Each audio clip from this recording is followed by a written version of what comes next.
Hello, my name is Nile Zacherle. I'm here at David Arthur Vineyards up on Pritchard Hill, eastern mountains in Napa Valley at about 1,100 feet.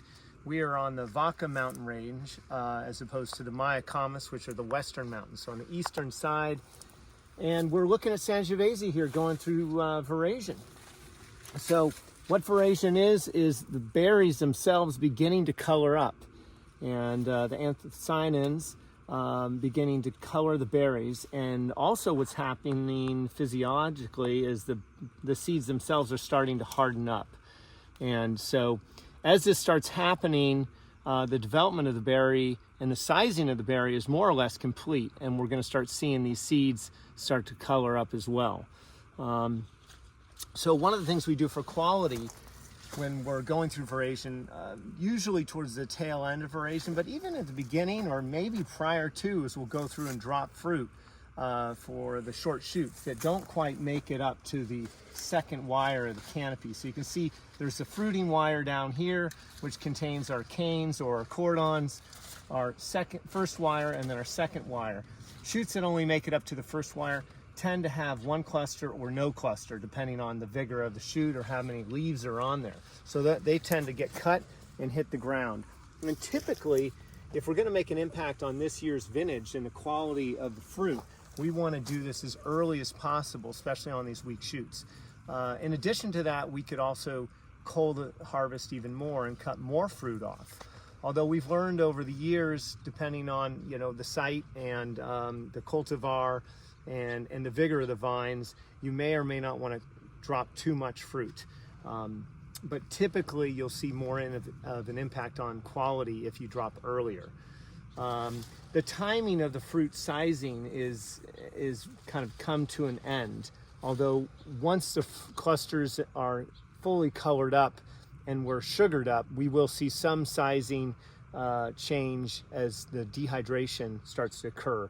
And that's typically around 24 bricks and up. We start seeing the berries get smaller and smaller. This year so far, we've had a lot of heat during fruit sizing and the berry sizing, shall I say. And so that heat has added stress to the grapevines and slowed down the sizing of the berries. So we've had a wet spring.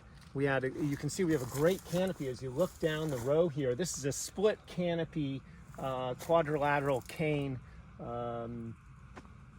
setup here. And so we have a great canopy. That's all the spring rains really resulted in great vigor.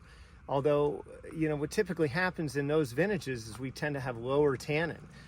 With this kind of heat that we've had over the summer, this intense heat, it's really dried out the soils and stressed out the vines enough that I think we're going to see some pretty good tannin this year. So we're all excited about that, and that's something to really be thankful for. Of course, hey, maybe you don't want big tannins, but up here on the mountain we kind of expect it.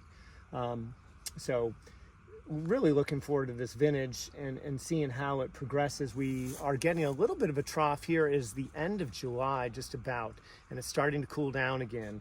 And so it's kind of Goldilocks, I'm kind of thinking. So if it slows down average-wise at harvest, I think it's a little bit average. It's not going to be early. Early for us would be Sangiovese, would be first week of September. This is looking more like the second week of September for our first pick, which is typically Sangiovese.